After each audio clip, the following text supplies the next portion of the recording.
Now, these days, it's very difficult to separate sort of daily life and social media from politics. I mean, it's very difficult to separate the two.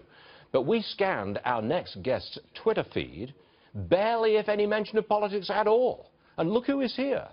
Supermodel Brooklyn Decker. Brooklyn, may I call you by your first name, just like that? I think so, yeah. What else would you call me, Decker? Ms. Decker. Ms. Decker. Yes. Whatever makes you comfortable. Brooklyn's perfect. No politics at all. Very little politics. Why? I believe in acting and action over tweeting.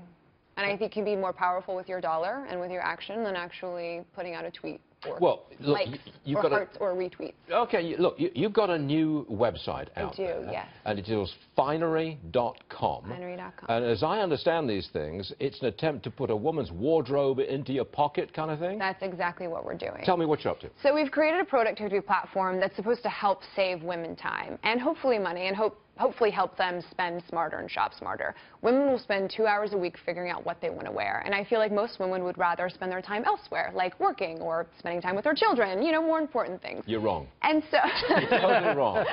So what we want to do is we gather all of your purchases from the last 10 to 12 years online. We consolidate them into one online space that's yours and yours alone. That way you can work within your wardrobe. And the idea is there are management, services and websites out there for your travel, for your finances, but nothing for your wardrobe.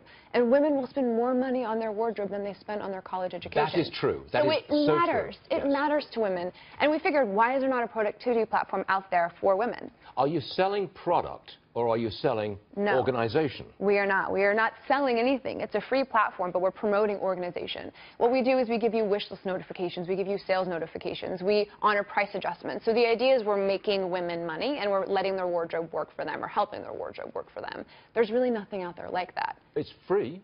It's free. How do you make your money?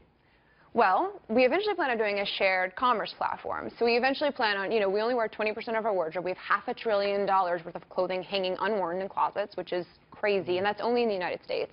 So ideally, once we show women what they have, they see what they don't use, they can either sell it or trade it to an online commerce. And that's how we plan on Your husband is the tennis guy. He's the tennis guy. Andy Roddick. Yes, he is. And he designed the website? Oh, geez.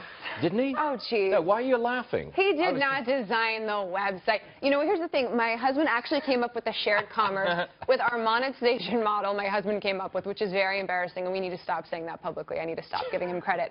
But yes, he said, why don't you have so much that you don't wear. Why don't you donate it? Why don't you share it? Why don't you sell it? And so that's what we plan on doing with Finery. So he was critical of your wardrobe. He wanted me to work, he wanted it to be utilized better. He wanted me to utilize what I own better. And he says there's so much there that you don't wear, do something with it. And he's right. And I think it is true for most women. 80% of our clothing goes unworn. I'm going to talk a little bit more about the website for one second.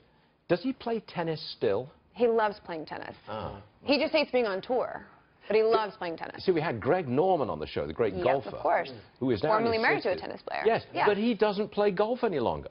Why is that? It says he just doesn't want to do it. No, he's an entrepreneur worldwide. He doesn't play anymore. Good for him. Andy, obviously he had a different experience, but I think to be an individual sport athlete, you have to have a true love for the game, and he had that, and he just didn't like being on the road 11 months out of the year. I also think the tennis schedule is much more difficult than the golf schedule as far as timing.